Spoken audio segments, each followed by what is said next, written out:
Hi everyone, Happy New Year. Welcome to today's KBIS G Plus Hangout, our first one of 2015, and the last one before the ribbon is cut at the actual show. And today with me is my co-host, Brian Pagel, Vice President of Kitchen Bath Group of Emerald Expositions, and you're heading to Vegas in less than a week, I understand, so that's very exciting. Also with us today is featured speaker Jason Tester. Jason is the Research Director of Human Future Interaction from the Institute for the Future. Jason, thanks so much for being with us today. Thanks, Leanne. I'm really looking forward to speaking and happy to do the Hangout today. Great. And our other special guest today is Nancy Barnes, and Nancy is the Director of Learning at the National Kitchen Bath Association. And Nancy is going to talk about key learning opportunities at the show because there's so much to take advantage of. Nancy, welcome. Thanks, Leanne. I'm really looking forward to chatting today. Okay, Brian, now oftentimes when people think trade show, they're thinking, seeing exhibits, networking, product displays, but certainly an extremely vital part of KBIS are the learning opportunities offered by the NKBA. It sure are, and I think we got a great group today because Nancy has developed this program that is truly world-class. Having been around over 100 shows that I produced in my career, this is by far the best collaboration of content that I've ever seen. And I just think it's so important for our attendees to know that this is all about personal improvement, and adult learning, as Nancy can attest, is such a challenging field. But I think they've really created a program that covers the gamut of anyone in kitchen and bath. And I certainly think it's to their benefit to look long and hard at everything that we have to offer. Absolutely. Thanks, Brian. Now, Nancy, I think we'll start with you today, and we'll lead into Jason's presentation at the show. But it's not only the quality that Brian mentioned of the learning opportunities, it's the actual quantity as well. There's a vast amount of opportunities at the show. Now, I know there's courses on the Monday, and then the Voices from the Industry sessions kick off after that. Can you maybe explain the difference and take us through some highlights of those two? Sure. First of all, I'd like to point out that we have a lot of opportunities that are available for our audience that is looking for CEU credits. So right now we have over 100, and that includes, as you mentioned, the courses, which are on Monday, but also in the afternoon on Wednesday. And we have Voices from the Industry, which is our conference series, and many of those are worth CEU credit, as well as some in-booth CEU exhibitor programs that are happening. So it's all around us. And you don't just have to be looking for CEU credit from the NKBA, because you could be looking for NAHB or NARI or some AIA credit as well. We qualify for all of them. But to your point, we do have courses that happen. These are pre-conference courses that happen on Monday or on Wednesday afternoon. They're standalone. They're on very specific topics, and we're bringing in instructors, world-class instructors, to give them. Some highlights. One on Monday is called Discover Your Selling Style, and it's using the DISC profile, which many people use for behavioral assessment. There's one now for sales specifically, and you can learn how to adapt your selling style to your customer's buying style. Two of our NKBA colleagues are presenting that. One is Terry Tolbert, the Manager of Corporate Sales for the NKBA, and Gail Lucas, who's the Manager of Course Development for the NKBA. Another one we'd like to talk about is called Born to Buy, which is growing your kitchen and bath business with multi-generational clients, given by Lori Brown, one of our training partners from the Business Training Works company. And this is great because it's all about how do you sell to different generations and what are they looking for, and what are their expectations, and how can you meet them. And then within Wednesday afternoon, I'd just like to point out one we're very proud of. Jason Clark from Hans Grohe will be with us. He's going to lead the course called Low Flow. I don't like the sound of that, which is at 3 o'clock at the Westgate. It's a clever title, but it details the important concepts around water efficiencies and the features and requirements that modern faucets and modern shower systems need, both in the U.S. and then worldwide as well. So there's lots to look at. In terms of our conference series, which is Voices from the Industry, there's about 90 sessions this year. And a couple of our highlights, just want to point out, we have some people who are returning and have done this for the last 3 years. One is Paula Kennedy, a CMKBD. She's returning this year to present Cultivating Innovation. It's aimed at business owners specifically who have designers working for them. And Paula started in our inaugural year in 2013 in New Orleans. She's back with us for a third year. And we're very proud to say that she's also a finalist in the NKBA Professional of the Year Awards. So that's really something that we're looking forward to. It's so hard for me to narrow down other ones because I love all of them, but two you might want to keep your eyes on. One is Corey Clausen, who's a CKD CBD and from Canada. It will be coming to do demystifying steam showers.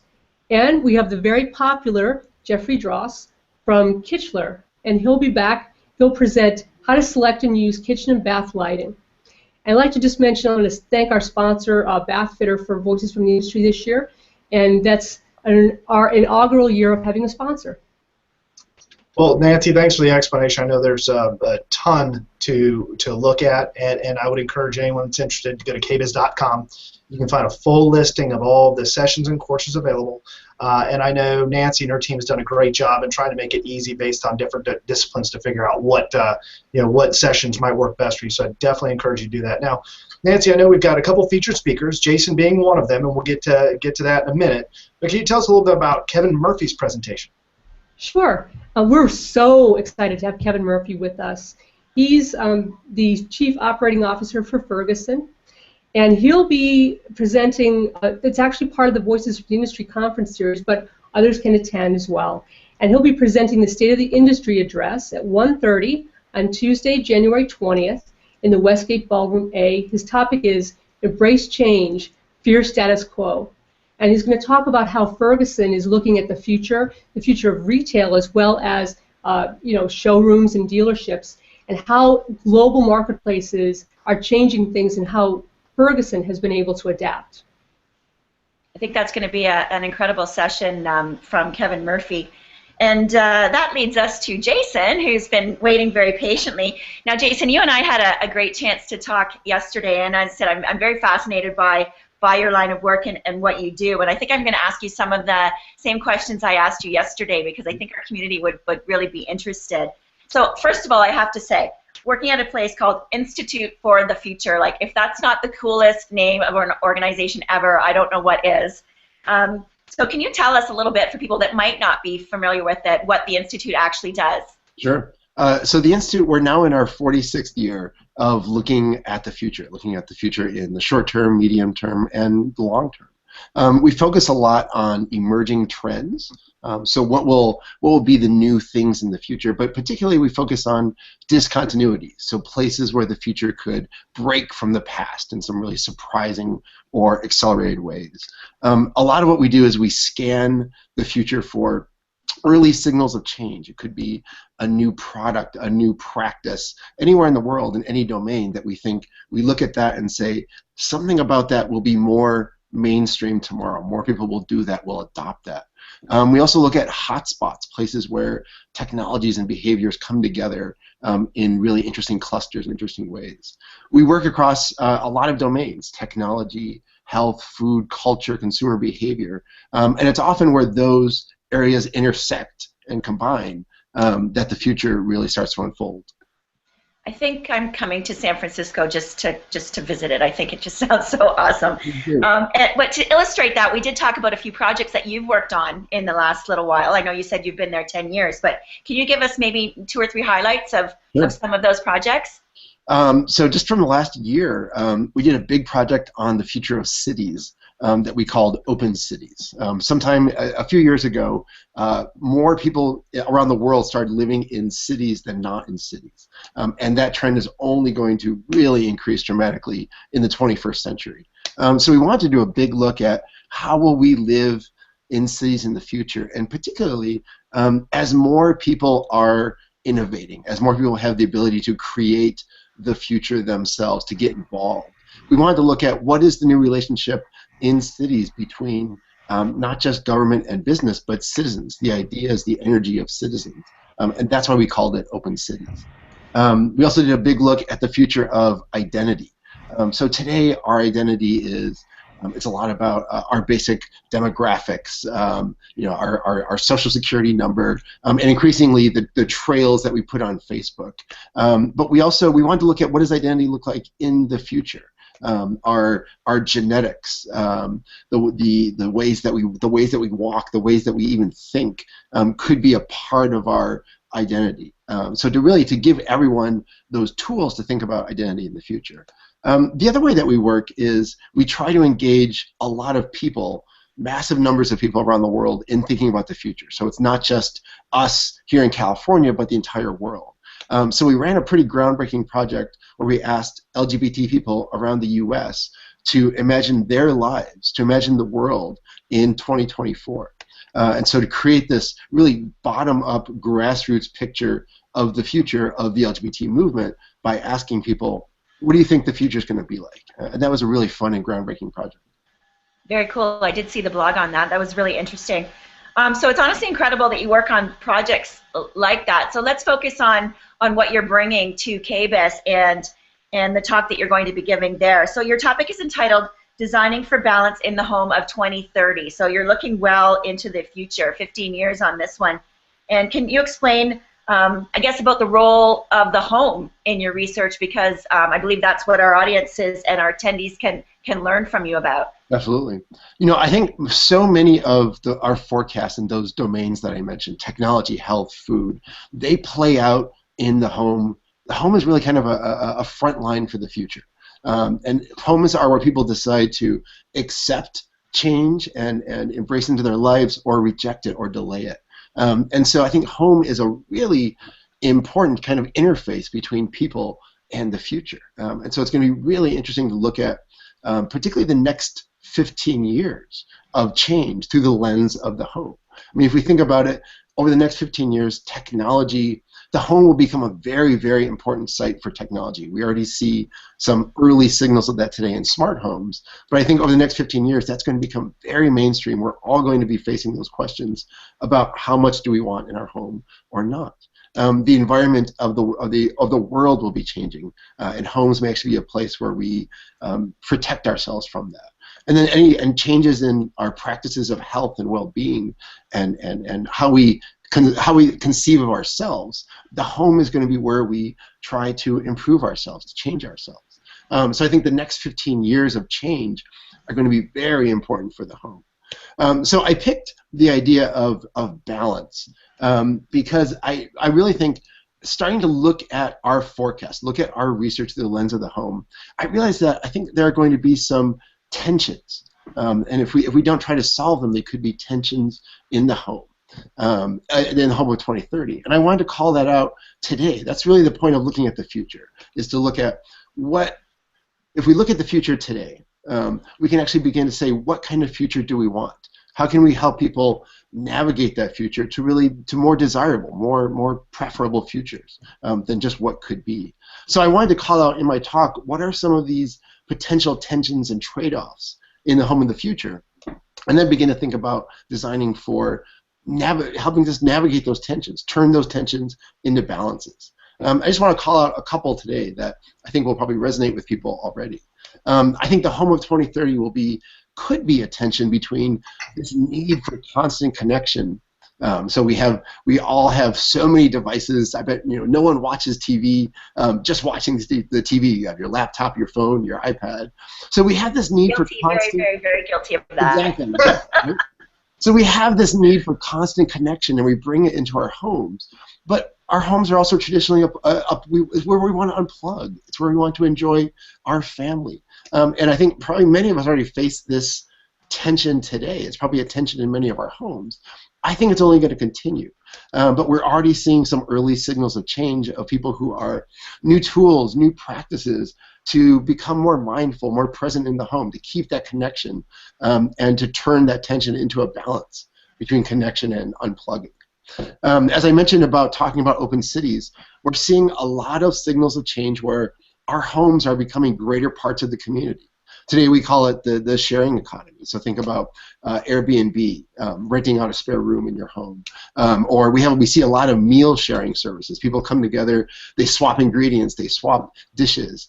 So we're seeing a lot of change and a lot of new practices around our homes becoming a part of the community.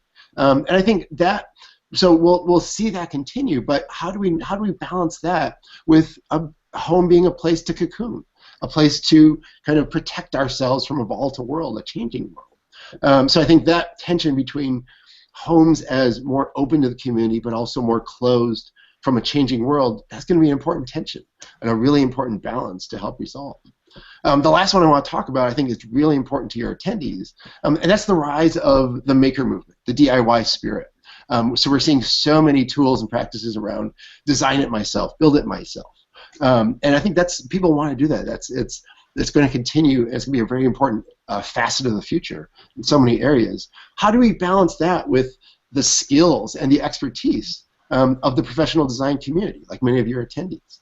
So that may actually be the most central, I think, potential tension, but really something to turn into a balance between this desire to do it myself and really getting help and getting expertise when you need it.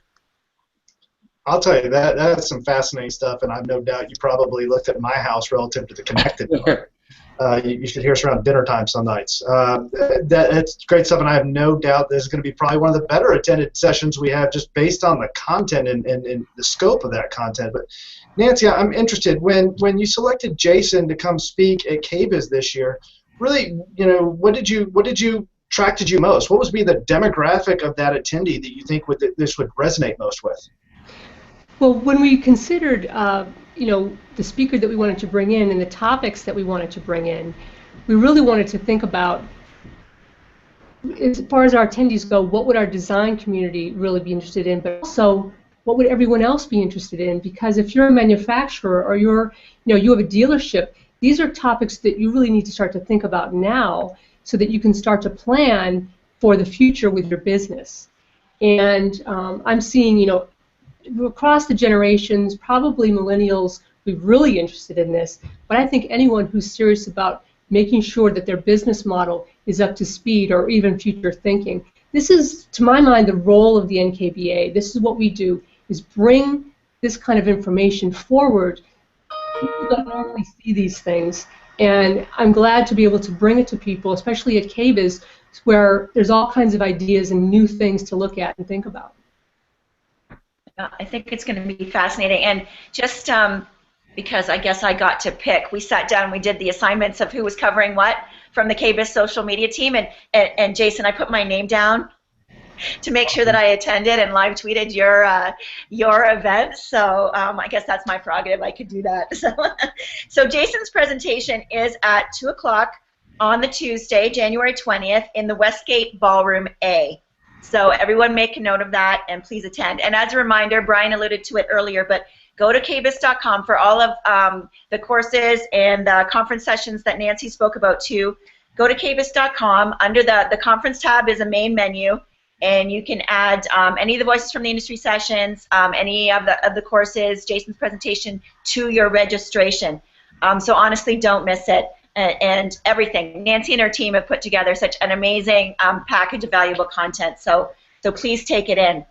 Okay, and since this is the last hangout before KBIS 2015, Brian, our housekeeping list is extremely long today, but go ahead. It is, and before I jump into that, I just want to challenge everybody. It's New Year. We always make a commitment to do something different, embrace new things, and again, I can't stress enough the great content that Nancy and her team have put together. I would encourage every attendee to take the investment in themselves and really embrace this. This is good stuff. I have no doubt that you walk away with a number of things that you can apply in your business immediately. So please do that. As far as the housekeeping list, first and foremost, register now. When we get on site, the prices will go up for registration, so please do yourself a favor, save a few dollars, go on kbis.com and register now. I would also really encourage everyone to download the KBIS app, which is available in the Android store as well as the Apple store. It's an expanded version. It will have everything that you could possibly need to plan and manage your show experiences, along with connecting with all of our social platforms. So you can see Leanne tweeting from Jason's session. The exhibitor booth awards, those submissions are due by the close of business tomorrow. So any of you exhibitors out there who want to participate, please get your submissions in. And I tell you, stay tuned for some breaking news in the coming days. I think there'll be some great things out there to talk about. And for all of our friends in social, keep up with all of our social promotions. We've got the KBIS Selfie program again this year, and a new one headed up by our friend Bill Darcy at NKBA. He's challenging everyone for a KBIS-a-thon to see who's going to log, if I remember correctly, the most steps in and around KBIS. So I'm sure it'll probably come down to Nancy and her team, maybe Bill and a few of my ops people. Then we want to make sure that people take advantage of KBIS Next. We have created some great opportunities in the South Hall this year. There's panel presentations. There is the KBIS Tech Bar, sponsored by our friends at Consumer Reports, which Leanne will be heading up. We have the Innovative Showroom Awards. We'll be announcing those winners on Tuesday morning at show. And then, of course, the very, very innovative Virginia Tech Future House, which that is one that I'm personally looking forward to seeing. And we have a number of launches and great things to talk about. Our exhibitors are launching a number of products, so keep your eyes and ears peeled for that. Be talent throughout, and then don't forget what really is one of the great events in and around KBIS at the Bash on Wednesday the 22nd, sponsored by our friends at Cosentino. We all had a great time till the wee hours last year. I'd absolutely encourage you to come. Tickets are available on KBIS.com. And keep up with the show schedule. Again, use the app. It'll tell you everything you need to know. And we look forward to seeing everyone in Vegas for year 2 of Design and Construction Week. Awesome. As I said, it was a long list, but lots to talk about. So, Jason, thank you so much for joining us today. Just absolutely looking forward to what you have to talk about at KBIS. Nancy, thanks again for going over all the learning opportunities. As Brian said, it's such a valuable program to take advantage of at the show. And Brian, you kind of took the words out of my mouth. I guess we'll see everyone in Vegas. Thanks, and have a great day. Thank you. Thank you.